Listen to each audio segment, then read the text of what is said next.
Cuman 1:15 men, dalam kota men. Ya udah nih, cuman 1:15. Avanza gua aja 1:14. Lu udah lihat knalpotnya belum sih kalau dari belakang? Looks a bit. Jadi ya udah nih gini doang gitu loh. Jadi apa ya, karena mobilnya kita udah beli, kita udah pakai, jadi gue boleh roasting gitu kan. Apa-apa saja yang gue kagak suka dengan mobil ini. Cari bengkel mobil yang tepat, ayo ke dokter mobil aja. Jujur, cepat dan juga lengkap, ayo ke dokter mobil aja. Kualitas yang terbaik, harga juga bersahabat. Percayalah, di dokter mobil pasti beres. Nah, hari ini kita habis podcast dari si Asuka, Ko Albert. Dari Asuka kita habis podcast sama beliau tentang bisnis audio mobil dan pernak-perniknya ya kan. Jadi podcast Domo kita, kalau Anda mau belajar bisnis otomotis, belajar dari ahlinya ya kan. Jadi bukan cuman sekedar orang-orang yang cerita doang, ini benar-benar kita cariin orang-orang yang sudah berkecimpung di bidangnya, yang sudah lama-lama banget dan sudah sepuh lah ya. Nah, sekalian di video kali ini saya mau bahas, ini kan kita lagi naik inovasi ini sama tim ya kan. Jadi kita lagi mau bahas udah ini doang. Nah, hal pertama ya kan, ya itu kemarin ramai banget ya Dik ya. Jadi hal pertama yang gue paling gak suka nih sama Innova Zenix adalah kap mesin. Jadi kap mesin itu saking entengnya. Biasanya kan yang namanya kita nutup kap mesin kan kita angkat mungkin 25-30 cm dari kapnya ya kan. Terus kita lepas, dia jadi brek nutup sendiri gitu kan. Ini enggak bro. Jadi kap mesinnya saking entengnya itu harus lu brek gitu baru dia nutup. Jadi itu kayak bete banget gua. Dan itu terlihat dengan jelas ketika lu lagi jalan di jalanan yang kurang rata, yang bergerombang-gerombang. Lu liatin tuh depannya kapnya tuh. Ini goyang. Iya, bagi gua sih enggak banget sih bro. Maksudnya ini mobil harganya 489 juta ya kalau nggak salah ya, hampir 500 juta lah ya. Dengan mobil 500 juta masa ya sih bro lu bikin kap mesin sebegitu ya amat gitu kan. Oke, dari kap mesin gue beralih ke pintu-pintunya nih. Pintu-pintunya nih samping kanan kiri dan segala macam. Lu kalau tutup pintu itu harus lu banting dikit. Kalau nggak nutup dia. Bete lu, gue bener-bener bete lu. Bantingnya tuh dalam artian lu harus extra effort, lu bruk gitu loh.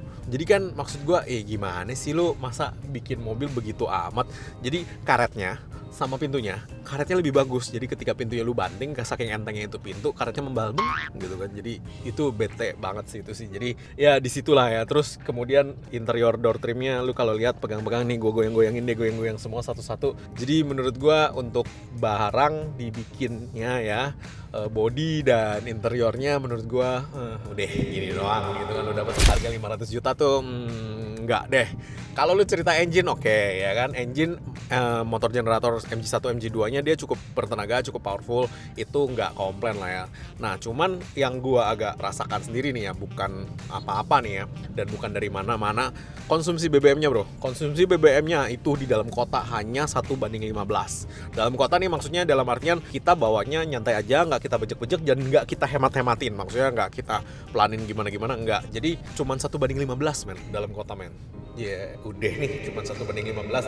Avanza gua aja 1:14. Kagak usah pakai Innova Zenix men. Jadi maksudnya holy shit gitu kan. Nah Innova diesel nih 1:16 men. Diesel nih, ceritanya diesel nih ya kan, yang bisa lu isi solar BPJS gitu kan. Itu 1:16. Kalau misalkan hybrid lu mau bener-bener signifikan nih ya, maksudnya penghematan BBM-nya signifikan, lu di atas 20 baru gua akan bilang wow. 1:20, BMW aja kemana 1:21 kalau salah ya. Itu oke lah. Kemudian BMW diesel, lu tau nggak BMW diesel itu bisa 1:23 loh.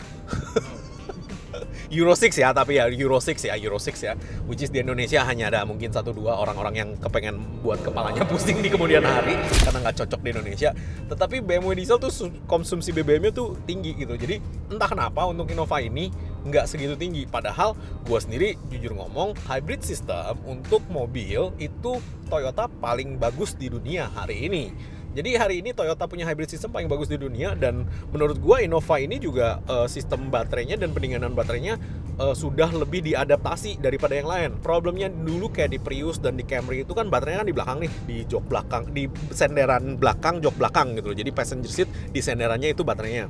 Nah sekarang baterai Innova Zenix ini di bawah passenger seat yang depan sampai ke driver seat. Jadi di bawahnya langsung itu ada baterainya. Nah plus poinnya ada di situ adalah ini AC-nya gue bisa turunin ke kaki sehingga pendinginan dari AC itu langsung masuk ke dalam si baterai, sehingga si baterai itu akan dapat angin langsung dari AC yang which is jauh lebih dingin, dan memang hybrid itu menggunakan pendinginan dari AC dalam kabin. Nah makanya kenapa kalau lu naik hybrid AC-nya udah lu pencet aja paling low, udah gitu ya di dalam kabin tuh harus dingin, lu nggak boleh tuh dipencet 27, 28, ntar baterai lu akan cepet panas ya kan. Jadi kalau menurut gua hybridnya ini baterai di depan itu better design daripada yang lain-lain di belakang, karena kan berarti kan di belakang nggak terlalu dingin ya. Kalau ini kan pengambilan udaranya itu di passenger seat sebelah depan, di sebelah kaki, jadi di bawah di sebelah kaki lu itu dia nyedotnya. Nah dikasih alat pemadam kebakaran, oke, bagus juga ya kan, tetapi gua duduk di depan suruh duduk biasa normal, kaki gua nabrak men sama si pemadam kebakaran ini men. Jadi kayak kayak nggak ada tempat lain gitu loh buat naruhnya. Rada-rada aja gimana gitu kan. Kalau duduknya kenyamanannya oke lah ya, maksudnya lu beli Innova ya lu dapetnya Innova gitu kan ya. Gua nggak komplain dari sisi itu, dari sisi tenaga juga oke, gue juga nggak komplain. Konsumsi BBM-nya aja cuma 1:15, which is menurut gua nggak wow ya, nggak wow banget.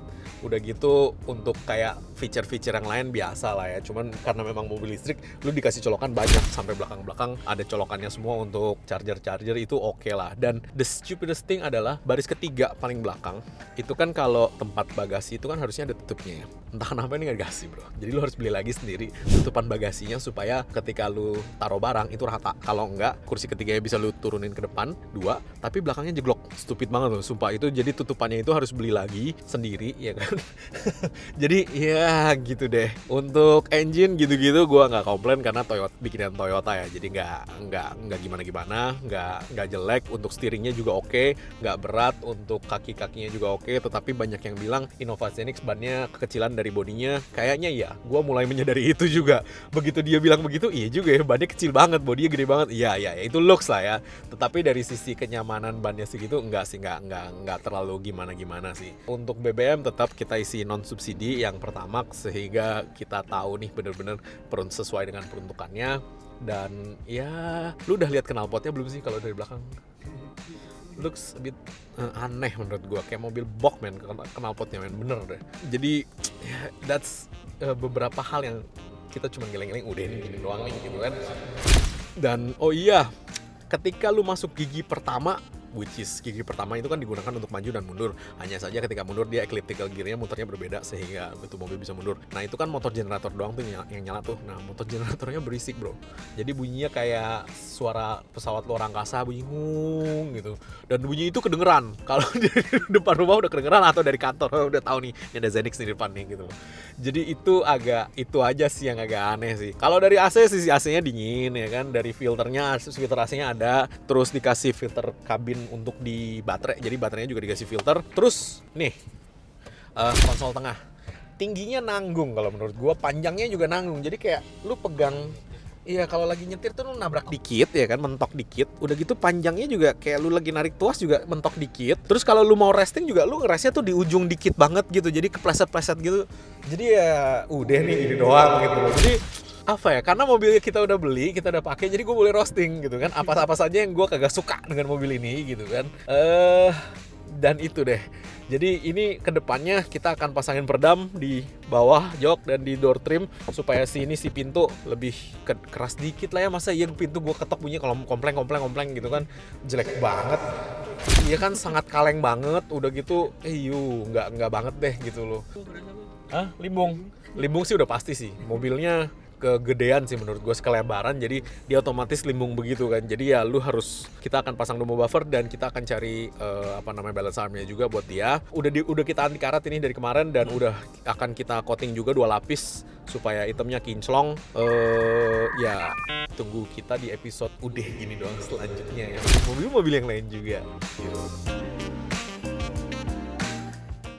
Jangan lupa subscribe, like, dan komen di YouTube kami. Thanks.